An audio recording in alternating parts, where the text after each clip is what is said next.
friends, welcome to Let's Shoot Accountancy. So today we are starting with part 2 of Fundamentals of Partnership Firm. हम लोग ने first part देखा था जहाँ पे हमने देखा what are partners, what is partnership firm, definition of partnership. उसके बाद हम लोग ने देखा features and characteristics of partnership. And if the partnership deed is absent या if the partnership deed is silent for anything, तो we follow Provisions of Indian Partnership Act 1932. And we had also asked you the question, so I hope आपने वो question का answer दिया होगा. So now we'll start with the today's session. हमने class 11 में sole proprietorship का final accounts का format समझा है. तो सबसे पहले उसमें ट्रेडिंग अकाउंट बनता है. सो ट्रेडिंग अकाउंट में आएगा opening stock, purchase less purchase return, sales less sales return, closing stock.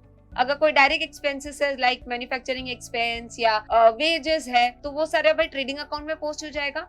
And ultimately from your trading account we get gross profit or gross loss. अभी ये gross profit और gross loss transfer होगा P&L account में. So in your P&L account first you will have gross loss or gross profit depending कि trading account में क्या आया था. उसके बाद will post indirect incomes and indirect expenses like rent received, discount received, it could be interest received, और expenses हो सकते हैं जैसे office and admin expenses, उसमें हो सकता है electricity charges, office rent, printing stationery, उसके अलावा selling and distribution expenses, depreciation. तो ये सारे खर्चे डालने के बाद we get either net profit और नेट लॉस. और ये नेट प्रॉफिट और नेट लॉस कैपिटल में ऐड हो जाएगा. So in your balance sheet we have assets, liabilities and capital. अगर नेट प्रॉफिट है तो कैपिटल में ऐड हो जाएगा, अगर नेट लॉस है तो वो कैपिटल से लेस हो जाएगा. तो ये हो गया आपका final accounts format for sole proprietorship firm. Now if we talk about partnership firm, तो पार्टनरशिप फर्म में in addition to trading, P&L, balance sheet और एक एक्स्ट्रा अकाउंट बनेगा which is known as profit and loss appropriation account. तो अभी ये profit and loss appropriation account क्या है? So basically it is an extension to P&L account and जैसा P&L account एक nominal account है वैसे ये P&L appropriation account भी nominal account है. यानी कि debit all expenses and losses, credit all incomes and gains. तो पहले तो ये P&L appropriation account होता क्या है? Now the word appropriation means distribution of profit. यानी कि फर्म ने जो भी प्रॉफिट कमाया है वो पार्टनर्स के बीच में डिस्ट्रीब्यूट करना. It can be distributed in form of interest on capital, salary or commission to partner और net profit. तो चलो पहले समझते हैं कि P&L appropriation account बनेगा कैसे और उसमें कौन से आइटम आएंगे. So starting with first item, अगर क्रेडिट साइड देखें तो अगर P&L अकाउंट में प्रॉफिट था, नेट प्रॉफिट था, that would be transferred to P&L appropriation account on the credit side. उसके बाद आएगा interest on drawings. Now what is interest on drawings? ये हम लोग ने फर्स्ट सेशन में समझा था कि अगर पर्सनल यूज के लिए पार्टनर्स बिजनेस से कुछ भी गुड्स या कैश विथड्रॉ कर रहे हैं तो उसके ऊपर पार्टनर्स को इंटरेस्ट पे करना पड़ेगा टू दी फर्म. तो फर्म के लिए interest on drawings is an income. So यहाँ पे देखो मैंने एग्जाम्पल लिया है जैसे पार्टनर ए बी, तो जो भी पार्टनर्स का नाम है you have to write the name of the partners and जो भी अगर डीड के हिसाब से interest on drawings is charge on the partners तो वो अमाउंट आपको यहाँ पे लिखना है. And this interest on drawings is an income for the firm, इसीलिए यहाँ पे क्रेडिट हो गया. Now going on the debit side of P&L appropriation account. So first item would be net loss which is transferred from your P&L account. उसके बाद आ जाएगा interest on capital. तो अभी इंटरेस्ट ऑन कैपिटल क्या है? It's an expense for the firm. जो पैसा partners ने फर्म में इंट्रोड्यूस किया है which is called as capital, उसके ऊपर अगर फर्म पार्टनर्स को कोई इंटरेस्ट पे कर रहा है that is interest on capital and वो फर्म के लिए खर्चा हो गया. So interest on capital if any which is payable to the partners A B, जैसे एग्जांपल मैंने यहाँ पे ले लिया है तो वो इंटरेस्ट ऑन कैपिटल एक एक्सपेंस हो जाएगा तो वो यहाँ पे आ जाएगा. उसके बाद if a firm is paying any salary और commission to the partner that would also come over here.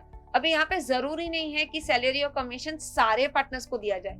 So if in addition to profit share to any specific partners, if firm is paying any extra salary or commission for their extra efforts, तो वो भी firm के लिए खर्चा हो जाएगा. So that would be debited over here. So salary or commission to partner. Then there would be transfer to reserve.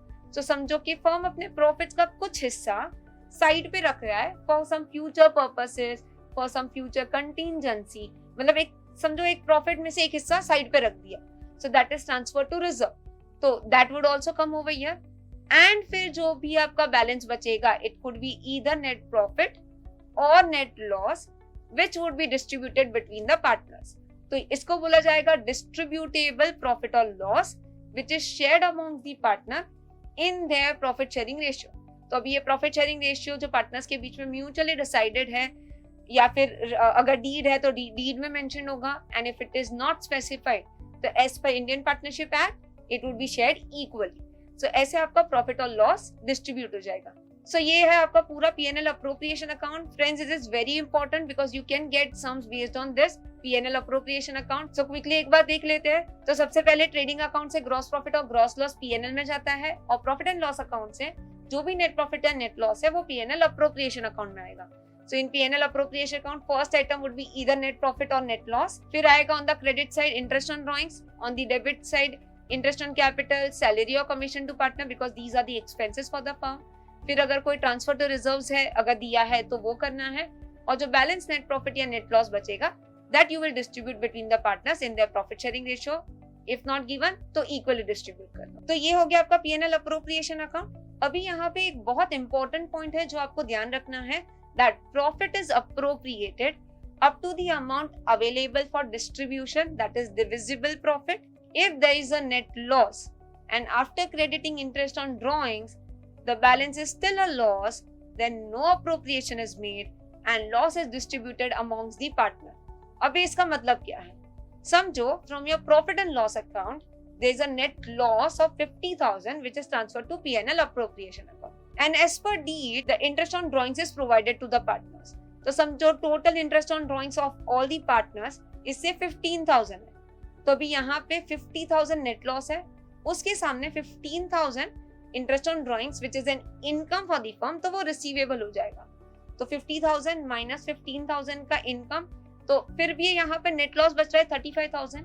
अब अगर यहाँ पे नेट लॉस आता है तो कोई अप्रोप्रिएशन नहीं किया जाएगा, which means interest on capital would not be provided, there would be no salary और commission given to the partner, और ट्रांसफर टू रिजर्व तो होगा ही नहीं क्योंकि प्रॉफिट्स ही नहीं है, तो ट्रांसफर कैसे करेंगे.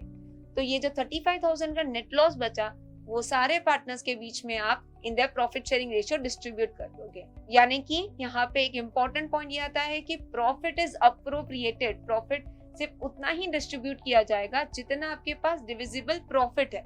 सो नेट लॉस है और फिर इनकम आप यहाँ पे क्रेडिट करते हो, मतलब इंटरेस्ट ऑन ड्रॉइंग्स प्रोवाइड करने के बाद भी अगर नेट लॉस है तो कोई अप्रोप्रिएशन आप नहीं करोगे.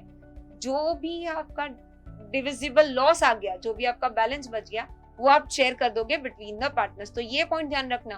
तो if you get the questions कि जहाँ पे आपको ऐसा कुछ सिचुएशन दिया है जहाँ पे आपको नेट लॉस ही बच रहा है एंड दे हैव गिवन कि सैलरी और कमीशन टू पार्टनर है या इंटरेस्ट ऑन कैपिटल है, फिर भी आप अप्रोप्रिएशन नहीं करोगे क्योंकि नेट लॉस आ रहा है. इंटरेस्ट ऑन ड्रॉइंग्स डालने के बाद भी अगर नेट लॉस है, सिंपली वो लॉस पार्टनर्स के बीच में डिस्ट्रीब्यूट करना. So I hope you understood this concept. चलो नाउ आगे बढ़ते हैं. The next point is charge against profit and appropriation of profit. तो अब ये दोनों टर्म्स का मतलब क्या है? काफी लोग ये टर्म्स में बहुत कंफ्यूज होते हैं. They don't know what is charge and what is appropriation. So basically, charge against profit is an expense for the firm, and appropriation of profit is like a distribution of the profit. तो जो भी खर्चे जो आप P&L account में provide करते हो, जो आप P&L अकाउंट में डेबिट करते हो, वो सारे खर्चे आपके हो जाएंगे charge against the profit. These are to be paid whether the firm earns profit or incur losses. तो चाहे फर्म में प्रॉफिट्स हो या लॉसेस हो, ये खर्चे आपको प्रोवाइड करने ही करने हैं. जैसे कि फॉर एग्जांपल आपका ऑफिस का खर्चा, ऑफिस रेंट है, सैलरीज है, इलेक्ट्रिसिटी बिल्स है, प्रिंटिंग स्टेशनरी है, it could be interest on partners loan, it could be some managers commission, या पार्टनर को रेंट पेएबल है. तो ये सारे खर्चे आपके चार्ज अगेंस्ट प्रॉफिट है. In that case depreciation is also charge against profit, मतलब ये खर्चे आपके प्रोवाइड करने ही करने हैं. यू कैन नॉट से कि this year we have losses in the firm तो हम ये खर्चे प्रोवाइड नहीं करेंगे. नहीं, ऐसा नहीं चलेगा. You have to provide for this expenses चाहे फिर फर्म में लॉसेस क्यों ना हो. तो ये हो गया आपका चार्ज अगेंस्ट प्रॉफिट, मतलब वो सारे खर्चे जो आप P&L अकाउंट में डेबिट करते हो. Now what is appropriation of profit? तो अप्रोप्रिएशन का मतलब अभी हम लोग ने समझा, it is distribution of profit. But distribution कभी किया जाएगा जब भी फर्म के पास सफिशिएंट प्रॉफिट्स है तो. So these are allowed if firm earns a profit. तो अगर फर्म में लॉसेस है तो अप्रोप्रिएशन नहीं होगा. तो वो सारी चीजें जो आप P&L अप्रोप्रिएशन अकाउंट में डेबिट करते हो, जैसे सैलरी और commission to partner, interest on capital, जैसे कि ट्रांसफर टू रिजर्व्स, ये सारा हो जाएगा आपका अप्रोप्रिएशन ऑफ प्रॉफिट. अब यहाँ पे बहुत इंपॉर्टेंट एक चीज है, इंटरेस्ट ऑन पार्टनर्स लोन या rent payable to partner charge against profit है. यानी कि ये खर्चे आपको प्रोवाइड करने ही हैं even if there are losses in the firm. Profit से तो आप प्रोवाइड करोगे ही, पे करोगे ही, बट लॉसेस है तो भी आपको इंटरेस्ट ऑन पार्टनर्स लोन और रेंट पेएबल टू पार्टनर्स आपको प्रोवाइड करना ही है. बट अगर लॉसेस है तो इंटरेस्ट ऑन कैपिटल नहीं दिया जाएगा, सैलरी और कमीशन टू पार्टनर नहीं दिया जाएगा. So these are appropriation of profit. So don't get confuse between two. Interest on partners loan, rent payable to partners, managers commission, ये सब चार्ज अगेंस्ट प्रॉफिट है. Interest on capital, salary commission to partners और transfer to reserve appropriation of profit है. So now you understood the difference between these two terms. P&L account में जो debit करते हैं that is charge against profit, और P&L appropriation account में जो debit करते हैं that is appropriation of profit. So that's all for today. So today we saw the basic format of final accounts. उसमें P&L appropriation अकाउंट कैसे बनता है. So P&L appropriation account have net profit or net loss transfer from P&L account, interest on drawings, interest on capital, salary or commission to partner, if there are any transfer to reserves, and finally divisible profits or losses distribute between the partners. और फिर हम लोग ने देखा what is charge against profit and what is appropriation of profit. So now before we end the session, there is a question for you to test your knowledge and you can write your answers in the comments below. So the question is, Rahil and Sahil are partners in a firm sharing profits in the ratio 2:1. Rahil's capital is 1 lakh, Sahil's capital is 60,000. Interest on capital is payable at 6% per annum. Interest on drawings is rupees 2,000 each. Sahil to get a monthly salary of rupees 3,000. The firm incurred a loss of rupees 40,000 during the year ended 31st March 2022. Find out the share of profit or loss of each partner. So यहाँ पे जो दो partner है राहिल और साहिल, उन दोनों का final divisible profit या लॉस का शेयर क्या होगा, वो आंसर आपको कमेंट्स में देना है. And if you have any doubts related to this, you can even ask that in the comments below. So guys, that's all for today. अगर आपको क्लास 11, क्लास 12 के कोर्सेज देखने हैं या आपका फंडामेंटल्स ऑफ अकाउंट्स वीक है and if you want to make that strong, we also have courses for that on our website. Fundamental of accounts का free course भी अवेलेबल है on our website which is www.letstude.com. so you can check that out and stay tuned with us. Don't forget to subscribe because we'll be coming up with more videos on class 12 accountancy. So do subscribe to the channel and don't forget to press the bell icon. Thank you.